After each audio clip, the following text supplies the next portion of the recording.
Today we'll be discussing the concept of isosterism, bioisosterism, their similarities and differences, and how matched pair analysis can be used to generate these fragments and how these isosteric and bioisosteric fragments can be used to generate interesting new molecules and molecular space for a given set of drug molecules or inhibitors and the like.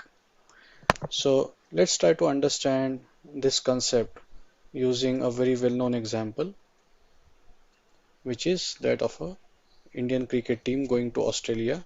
And what we intend to do is to win the series there, test series there, and we want some people who are retiring as bowlers and batsmen to be replaced by the equivalents. Now, if the equivalents are simply bowler to bowler replacements, like fast bowlers are replaced by fast bowlers on the right, so Irfan and Zahir replaced by fast bowlers on the right, or if certain batsmen who used to play earlier like PVS and Rahul Dravid are replaced by Pujara or I mean 2 3 other players that you see in the present crop. These are simply replacements for specific positions in the batting order or the bowling, and the only characteristic they share is that they are batsmen or fast bowlers. This is called an isosteric change. You're not going to delve into the details of the styles of play or anything else. They are structurally and chemically and in terms of the position they are similar to what they do. However, your chances of winning a series are maximized based on history if you replace like with like so that the outcomes remain the same.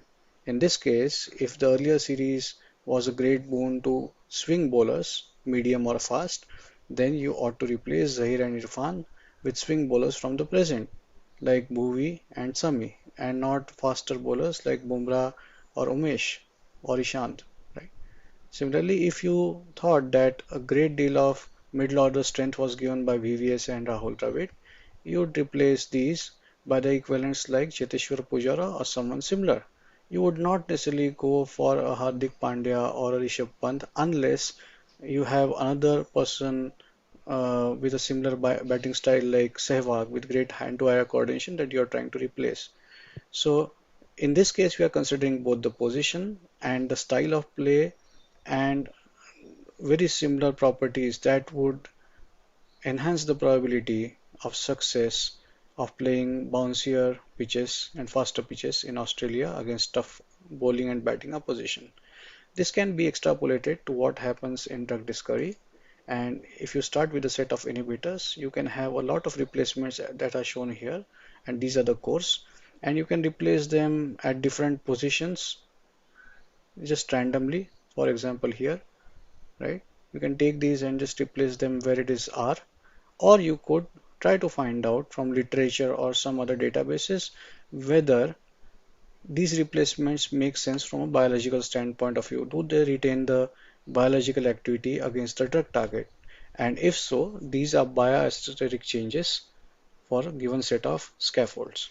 And the intent of the present two challenges is to one, use molecular matched pairs, a technique that is widely known and a code that has been shared to enhance that code and to generate matched molecular pairs from several databases and adapt them to the present COVID challenge so that you can generate a wide number of analogous molecules but also diverse. And then the second part of the challenge is to use these generated libraries to generate a whole big set of potential inhibitors or drug-like molecules. Now, there are certain creative licenses that the investigators can take.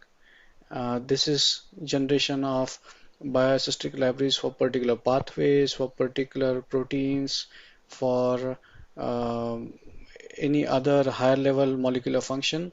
In terms of isosteres, what they can do is they can calculate certain topological and other descriptors and choose fragments or single point changes on the drugs that show no change in the property, like let's say log P or Wiener index. If the fragment has a very similar property, then that's an isosteric fragment. So there are literally many different ways of generating isosteres, and you can find links that would help you in doing so. And a small subset of these isosteres are potential bioisosteres. But when you are trying to find point replacements that work against the same molecular mechanism, drug target or pathway, these are bioassociators and these can be generated using matched molecular pairs. And then you can use RDKit and other tools to generate a huge library of potential diverse analogs. Thank you. Just wanted to show you some examples of some well-known acyclic and cyclic bioassociators. So these are commonly represented as a SMORCS reaction, which is an extension to SMILES and SMARTS. So left hand side to right hand side. So anytime you find something that matches the left hand side, you can replace it by something on the right hand side.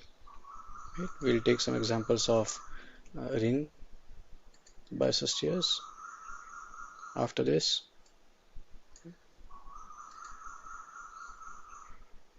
So these are different kinds of rings that can be replaced by each other. It's not only left to right. Sometimes if the figure on the right matches, then that fragment can be replaced by one on the left. You really have to enumerate all such possibilities. And I'll show you one case where we built a melatonin isosphere or bioisosphere library. So you can see thousands of potential replacements happen to the original structure.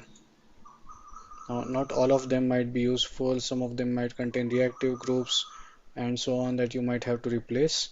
But essentially, these are potential isosteric and bioisosteric replacements for melatonin.